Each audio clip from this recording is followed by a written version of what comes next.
In this last lesson video, we're going to do a little bit of cleanup that is necessary before we get to running plots and running the correlations. So a couple things here. We've already saved this version 7. Let's go to the other file that we had up, the independent variables. We've imported these now and everything is good. So let's go ahead and close that out. The other thing that we've done is we've got this output file and we've got a lot of stuff in there. I'm going to have you do some plots here, but this isn't bad to have around. So let's go ahead and let's save this one. And again, we'll just put it out there on the desktop.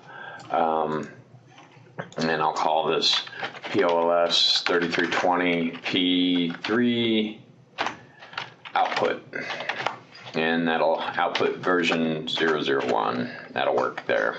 Okay, so save that and keep it up for a little bit. I'm going to have you create a fresh one when we actually get to the plots, and so just keep this up for just a little bit longer.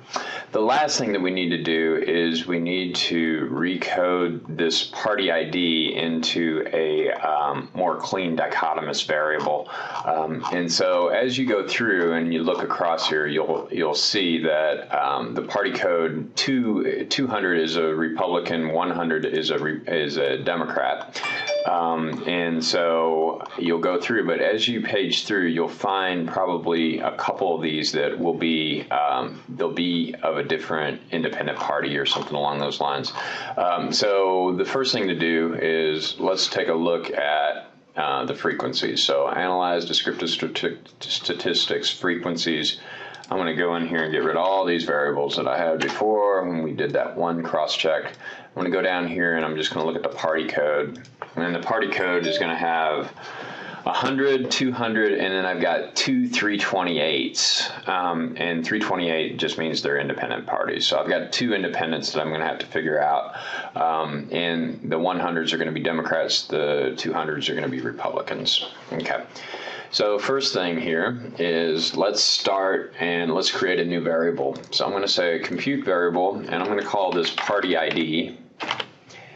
And I'm going to say party ID equals to party code. And then that's just going to create another variable out there, and it's going to be that 100, 200 number, et cetera, et cetera. Now I'm going to go up here, I'm going to transform, recode into the same variables. And again, I'm going to get rid of all that nonsense. And I'm going to come down here to party ID, and I'm going to do old and new variables. So again, let's get rid of that one. Let's remove that one. But 100s, I'm going to make zeros. So we're going to have Democrats as zeros, and 200s, I'm going to make ones. And so I'm going to add that, and I'm going to go back and I'm going to recode all of those to that. I'm then going to sort these in descending order, and I'm going to have two people. I'm going to have Virgil Good and Bernie Sanders. Well, I know already that Bernie Sanders is a socialist, but let me go look at Virgil Good. So hold on one second, and I'll tell you what to do with these. Okay, so I went out there and I just did a real quick search on Virgil Good, and Virgil Good is an American politician who served as a member of the United States House. He was initially a Democrat, as a lot of the Southern Democrats were, but became an independent in 2000 and switched to the Republican Party in 2002. So I'm going to code him as a Republican, and I'll code Bernie Sanders as a Democrat. So let's go back to our codes. Let's go back to the actual data. In this one, Good, I'm going to code him as a Democrat, as a Republican, and Bernie, I'm going to code as a 0 for Democrat. So now I've got all of them together.